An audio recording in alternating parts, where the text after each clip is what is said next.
नमस्कार। प्रादेशिक समाचार के साथ मैं पूनम किरकेट्टा। पहले मुख्य समाचार। प्रधानमंत्री नरेंद्र मोदी ने कहा, भारत और बांग्लादेश अस्थिरता, आतंकवाद और अशांति की बजाय विश्व में स्थिरता, प्रेम और शांति चाहते हैं। पश्चिम बंगाल विधानसभा चुनाव के पहले चरण का मतदान संपन्न, 75% से अधिक मतदान हुआ दर्ज। कोविड का फैलाव रोकने के लिए रामनवमी और सरहुल के दौरान शोभा यात्रा नहीं निकालने का राज्य सरकार ने दिया आदेश। और देश में अब तक 5,81,00,000 से अधिक लोगों को लगाए गए कोविड के टीके। और अब समाचार विस्तार से। कोविड मरीजों की संख्या फिर से बढ़ रही है, इसलिए सभी श्रोताओं से अपील है कि कोई भी कोताही न बरते, सभी सुरक्षा उपायों का पालन करें और 45 वर्ष से ऊपर के सभी लोग बेहिचक टीका लगवाएं, सुरक्षित रहें और 3 आसान एहतियाती उपायों का पालन करें। मास्क पहनें, 2 गज की दूरी है जरूरी, सुरक्षित दूरी बनाए रखें, हाथ और मुंह साफ रखें।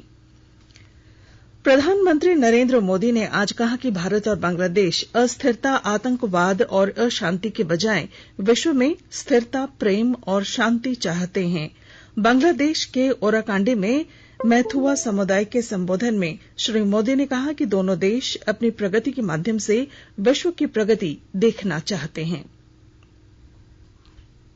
भारत और बांग्लादेश दोनों ही देश अपने विकास को अपनी प्रगति से पूरे विश्व की प्रगति देखना चाहते हैं। दोनों ही देश दुनिया में अस्थिरता, आतंक और अशांति की जगह स्थिरता, प्रेम और शांति चाहते हैं। यही मूल्य, यही शिक्षा श्री श्री हरिचांद ठाकुर देव जी ने हमें दी थी। प्रधानमंत्री ने कहा कि कोरोना महामारी के दौरान भारत और बांग्लादेश ने अपनी क्षमताएं सिद्ध की। आज दोनों राष्ट्र मिलकर इस महामारी से दृढ़तापूर्वक संघर्ष कर रहे हैं।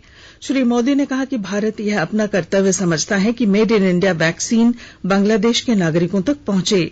प्रधानमंत्री ने ओराकांडी में कन्या माध्यमिक विद्यालयों में आगे की पढ़ाई सुनिश्चित करने के लिए आर्थिक सहायता देने की भी घोषणा की। प्रधानमंत्री नरेंद्र मोदी कल सुबह 11 बजे आकाशवाणी से मन की बात कार्यक्रम में देश विदेश के लोगों के साथ अपने विचार साझा करेंगे। यह इस मासिक रेडियो कार्यक्रम की 75वीं कड़ी होगी। आकाशवाणी और दूरदर्शन के समूचे नेटवर्क पर इसका प्रसारण होगा। यह आकाशवाणी समाचार की वेबसाइट www.newsonair.com तथा news on AIR mobile app पर भी उपलब्ध रहेगा। आकाशवाणी, दूरदर्शन समाचार, प्रधानमंत्री कार्यालय तथा सूचना और प्रसारण मंत्रालय के YouTube चैनलों पर भी इस कार्यक्रम का सीधा प्रसारण होगा। आकाशवाणी से मन की बात कार्यक्रम के प्रसारण के तुरंत बाद क्षेत्रीय भाषाओं में इसका प्रसारण होगा। क्षेत्रीय भाषाओं में कार्यक्रम रात 8 बजे फिर सुना जा सकेगा। राज्य सरकार एनी स्मार्ट क्लास के जरिए नेत्रहीन छात्रों को शिक्षित करने का प्रयास कर रही है। इसी के तहत गिरिडीह जिले के मॉडल ब्लाइंड स्कूल में नेत्रहीन दिव्यांग छात्रों के लिए स्मार्ट क्लास की व्यवस्था कराई गई है। यहां एनी उपकरण लगाए गए हैं। एनी स्मार्ट क्लास एक सेल्फ लर्निंग डिवाइस है जो नेत्रहीन छात्रों को शिक्षित होने में सहायता करती है। इस डिवाइस के जरिए छात्र हिंदी, अंग्रेजी और अन्य भाषाएं सीख सकते हैं। स्मार्ट क्लास में Taylor frame, abacus, types, interpoints, wooden slates, number plate और अन्य मशीनी उपकरण की सुविधाएं उपलब्ध हैं, जिसके माध्यम से बच्चों को शिक्षा उपलब्ध कराई जाएगी। राज्य सरकार ने वित्त वर्ष 2021-22 के बजट में राज्य के 4,500 मॉडल स्कूल बनाने की भी घोषणा की है और इस दिशा में कार्य शुरू हो चुका है। सांसद जयंत सिन्हा आज हजारीबाग जिले के बहोरनपुर गए और वहां भारतीय पुरातत्व सर्वेक्षण विभाग द्वारा की जा रही खुदाई कार्य का निरीक्षण किया। पिछले दिनों यहां से भगवान बुद्ध की 2 प्राचीन मूर्तियों की चोरी और बरामदगी की घटना घटी। उन्हें बताया गया कि खुदाई स्थल से 15 मूर्तियां और विशिष्ट अवशेष बिहार के सर्वेक्षण विभाग के म्यूजियम में ले जाए गए हैं। श्री सिन्हा ने यहां से प्राप्त अवशेषों और मूर्तियों को यहां बनने वाले म्यूजियम में रखे जाने की वकालत की। उन्होंने ये भी कहा कि हजारीबाग को पर्यटन स्थल के रूप में विकसित किया जाएगा। उन्होंने यहां एक बड़ा संग्रहालय भी बनवाए जाने की बात कही। आज बहुत खुशी से मैं कहूंगा कि जिला प्रशासन के द्वारा जो 2 मूर्तियां चोरी की गई थी उनको ढूंढ लिया गया है और जो दोषी थे उनको भी गिरफ्तार कर लिया गया है। ये बहुत अच्छी तरीके से जिला प्रशासन ने काम किया है और किसी को विश्वास नहीं था कि इतने बड़े पैमाने पे इतना बड़ा यहाँ एक बौद्ध मठ मिलेगा और इतने अच्छे हालात में मिलेगा, जहाँ मूर्तियां जो हैं आज के समय जमीन से निकलती चली आ रही हैं। ये भी कल्पना के परे था, लेकिन अब हम लोगों को ये मिल गई है, तो इससे हम लोगों को अच्छी तरीके से सुरक्षित भी रखना है। माननीय मंत्री जी ने और माननीय डायरेक्टर जनरल जी ने कहा है कि जो भी साधन की जरूरत हो, जो भी हम लोगों को यहाँ जरूरत हो, वो उसको जल्द से जल्द उपलब्ध करवाएंगे और इसको बड़े पैमाने पे एक पर्यटन स्थल बनाया जाएगा। असम और पश्चिम बंगाल विधानसभा चुनाव के पहले चरण का मतदान संपन्न हो गया। आज शाम 5:15 बजे तक असम में 70.22% और पश्चिम बंगाल में 75.29% मतदान दर्ज हुआ। मतदान के दौरान अभी तक कहीं से किसी अप्रिय घटना की खबर नहीं है। असम में शाम 6 बजे तक, जबकि पश्चिम बंगाल में शाम 6:30 बजे तक मतदान कराया गया। अमेरिकी राष्ट्रपति जो बाइडेन ने जलवायु कार्रवाई से संबंधित आर्थिक लाभ पर ध्यान केंद्रित करने के लिए प्रधानमंत्री नरेंद्र मोदी सहित विश्व के 40 नेताओं का एक शिखर सम्मेलन आयोजित करने का फैसला किया है। 2 दिवसीय ये सम्मेलन वर्चुअल माध्यम से 22 और 23 अप्रैल को आयोजित किया जाएगा और इसका लाइव प्रसारण किया जाएगा। श्री मोदी के अलावा शिखर सम्मेलन के लिए आमंत्रित अन्य नेताओं में चीनी राष्ट्रपति शी जिनपिंग, रूसी राष्ट्रपति व्लादिमीर पुतिन, जापानी प्रधानमंत्री योशिहिदे सुगा, ब्राजील के राष्ट्रपति जैर बोल्सोनारो, कनाडा के प्रधानमंत्री जस्टिन ट्रूडो, इजरायल के प्रधानमंत्री बेन्यामिन नेतन्याहू, सऊदी अरब के शाह सलमान अल सऊद और ब्रिटेन के प्रधानमंत्री बोरिस जॉनसन भी शामिल हैं। शिखर सम्मेलन में बड़ी संख्या में व्यवसाय और समाज के अन्य वर्गों के नेता भी भाग लेंगे। आकाशवाणी के ताजा तरीन समाचारों के लिए आप हमारी वेबसाइट newsonair.com पर लॉग ऑन कर सकते हैं। ताजा समाचार Twitter handle @AIR News Alerts और Facebook page all India radio news पर भी उपलब्ध है। आप प्रादेशिक समाचार एकांश के Twitter handle @AIR News_ Ranchi और फेसबुक पेज तथा YouTube channel AIR News Ranchi पर भी हमारे बुलेटिन सुन सकते हैं। प्रादेशिक समाचार आप आकाशवाणी रांची से सुन रहे हैं और अब पेश हैं कोरोना से बचाव के कुछ संदेश। कोविड-19 से बचाव और सुरक्षित रहने के 3 उपाय। मास्क लगाएं, 2 गज दूरी है जरूरी, सुरक्षित दूरी रखें, हाथ और मुंह साफ रखें।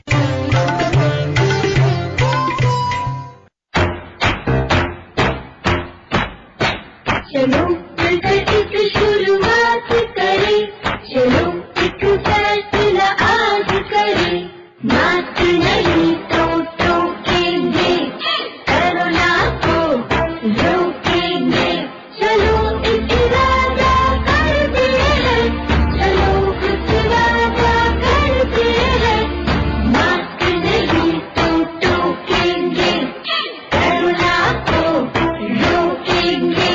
भारत सरकार द्वारा जनहित में जारी। प्रोडक्ट्स की क्वालिटी की चिंता से पाइए मुक्ति। खरीदिए ISI मार्क वाले प्रोडक्ट्स और BIS hallmark gold jewellery issued in public interest by bureau of Indian standards, government of India.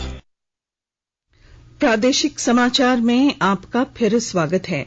राज्य सरकार ने कोविड का फैलाव रोकने के लिए रामनवमी और सरहुल त्योहारों के दौरान शोभा यात्रा नहीं निकालने के संबंध में कड़े दिशा निर्देश और मानक संचालन प्रक्रिया SOP जारी की है। राज्य सरकार ने लोगों से होली, शबे बारात, सरहुल, रामनवमी और ईस्टर त्योहारों के दौरान भीड़ भाड़ न लगाने की अपील की है। राज्य के मुख्य सचिव को जारी निर्देशों में सरकार ने लोगों से सादगी से त्योहार मनाने को कहा है। निर्देशों में कहा गया है कि त्योहार संबंधी गतिविधियां केवल मंदिरों, गिरजाघरों और पूजा स्थलों तक सीमित होनी चाहिए और कोविड दिशा निर्देशों का कड़ाई से पालन किया जाना चाहिए। स्थानीय प्रशासन को इन दिशा निर्देशों का अनुपालन सुनिश्चित करने को कहा गया है। रांची जिले के उपायुक्त छवि रंजन ने सभी से अपने अपने घरों में होली और शबे बारात का त्योहार मनाने की अपील की है। जिला प्रशासन ने तेज आवाज वाली माइक के इस्तेमाल पर रोक लगा दी है। श्री रंजन ने कहा है कि इस आदेश के उल्लंघन की शिकायत नजदीकी थाने में की जा सकती है।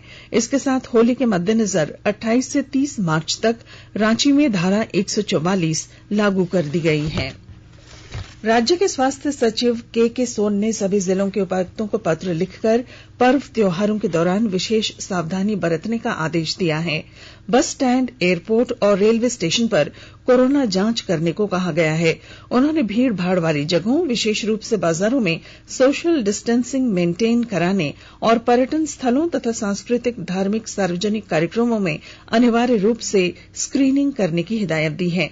सभी व्यावसायिक प्रतिष्ठानों के प्रवेश निकास द्वार और कॉमन एरिया में थर्मल स्कैनर, हैंड वॉश और सैनिटाइजर रखने और नो मास्क नो एंट्री का सख्ती से पालन कराने का निर्देश दिया गया है। देश में अब तक 5,81,00,000 से अधिक लोगों को कोविड के टीके लगाए जा चुके हैं। स्वास्थ्य और परिवार कल्याण मंत्रालय ने बताया है कि कल 26 लाख से अधिक लोगों को टीके लगे। इस बीच पिछले 24 घंटों के दौरान 30,000 से अधिक रोगियों के ठीक होने से स्वस्थ होने की दर 94.84% हो गई है। स्वास्थ्य मंत्रालय ने कहा है कि अब तक 1,12,00,000 से अधिक रोगी ठीक हुए हैं। हालांकि कई राज्यों में कोविड-19 के मामले अचानक बढ़ने से देश में संक्रमित लोगों की संख्या निरंतर बढ़ रही है। इस समय 4,52,000 से अधिक लोग संक्रमित हैं, जो कुल संक्रमित मामलों का 3.8% है। राष्ट्रपति रामनाथ कोविंद की हालत अब ठीक है। सीने में दर्द के कारण कल उन्हें दिल्ली स्थित सेना के अस्पताल में भर्ती कराया गया था।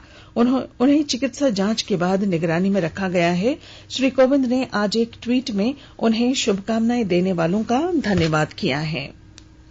जाने माने क्रिकेट खिलाड़ी सचिन तेंदुलकर और फिल्म कलाकार परेश रावल भी कोरोना पॉजिटिव पाए गए हैं। ट्विटर पर उन्होंने अपने मिलने वालों से कहा कि वे भी अपनी कोरोना जांच करा लें। राज्य सरकार ने कोडरमा और गिरिडीह जिले में माइका उद्योग को पुनर्जीवित करने की तैयारी शुरू कर दी है। विस्तृत जानकारी दे रहे हैं हमारे कोडरमा संवाददाता। कोडरमा और गिरिडीह जिले में माइका उद्योग को फिर से पुनर्जीवित करने के लिए तैयारी शुरू कर दी गई है। माइका को लेकर इन दो जिलों की पहचान विश्व में हुआ करती थी। अब मौजूदा राज्य सरकार ने इस उद्योग को पुनर्जीवित करने के लिए पहल शुरू की है। दोनों जिलों में माइका खनन के साथ साथ माइका स्क्रैप यानी ढिबरा के कार्य को वैध रूप दिए जाने को लेकर कवायद तेज की जा रही है। झारखंड राज्य खनिज निगम ने जिले में 51 ढिबरा डंप यानी भंडारण क्षेत्र निर्धारित किए हैं। कोडरमा जिले के डोमचांच प्रखंड के पारहो में 5 हेक्टेयर में, मरकच्चो प्रखंड के पसियाडी में 10 हेक्टेयर में और कोडरमा प्रखंड के खरकोट्टा में 2 माइका ब्लॉक चिन्हित किए गए हैं। गजेंद्र बिहारी सिन्हा, आकाशवाणी समाचार, कोडरमा। केंद्रीय विद्यालय में शिक्षण वर्ष 2021-22 के लिए पहली कक्षा के लिए प्रवेश के वास्ते ऑनलाइन पंजीकरण अगले महीने की 1 तारीख को सवेरे 10 बजे से 19 तारीख देर शाम 7 बजे तक होगा। प्रवेश संबंधी विवरण विद्यालय की वेबसाइट और एंड्रॉयड मोबाइल ऐप के जरिए प्राप्त किया जा सकता है। चतरा जिले में स्वयं सहायता समूह की महिलाएं प्रशिक्षण प्राप्त कर हर्बल रंग तैयार कर रही हैं और आर्थिक रूप से वे सशक्त बन रही हैं और इसके साथ ही आत्मनिर्भरता की ओर बढ़ रही हैं। विस्तृत ब्यौरे के साथ हमारे चतरा संवाददाता।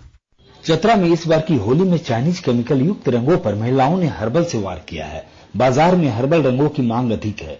हर्बल रंगों को स्थानीय स्तर पर स्वयं सहायता समूह की महिलाएं तैयार कर रही है। औषधीय गुणों से परिपूर्ण कई रंग के क्वालिटी बाजार में उपलब्ध हैं। कहीं से उसका कोई दुष्प्रभाव नहीं है। इन हर्बल रंगों को तैयार कर महिलाएं आर्थिक रूप से सशक्त हो रही हैं। सेवी संस्था अखंड ज्योति ने समूह की महिलाओं को हर्बल रंग तैयार करने का प्रशिक्षण दिया है। प्रशिक्षण के बाद एसएचजी की महिलाएं उसे तैयार करने में जुट गई हैं। हालांकि समान दिनों में इसकी मांग तो कम होती है, लेकिन रंगों के पर्व होली में इनकी डिमांड ज्यादा है। यही वजह है कि समूह की महिलाएं 3 महीना पहले से इसे तैयार करने में जुट जाती है, जिसमें शहर व आसपास की 1 दर्जन समूह की महिलाएं शामिल हैं। अशोक कुमार तुलसियान, आकाशवाणी समाचार, चतरा। पलामू व्यवहार न्यायालय के जिला व सत्र न्यायाधीश आनंद प्रकाश की अदालत ने हत्या के एक मामले में सदर थाना के सुआ बिंधवा टोला निवासी जितेंद्र कुमार सिंह को सश्रम आजीवन कारावास की सजा और 10,000 रुपए का अर्थदंड लगाया है। और अब अंत में मुख्य समाचार। प्रधानमंत्री नरेंद्र मोदी ने कहा कि भारत और बांग्लादेश अस्थिरता, आतंकवाद और अशांति की बजाय विश्व में स्थिरता, प्रेम और शांति चाहते हैं। पश्चिम बंगाल विधानसभा चुनाव के पहले चरण का मतदान संपन्न, 75% से अधिक मतदान हुआ दर्ज। कोविड का फैलाव रोकने के लिए रामनवमी और सरहुल के दौरान शोभा यात्रा नहीं निकालने का राज्य सरकार ने दिया आदेश। और देश में अब तक 5,81,00,000 से अधिक लोगों को कोविड के टीके लगे। और इसके साथ ही आकाशवाणी रांची से प्रादेशिक समाचार का ये बुलेटिन समाप्त हुआ। नमस्कार। घर में रहिए, सुरक्षित रहिए और सुनते रहिए आकाशवाणी।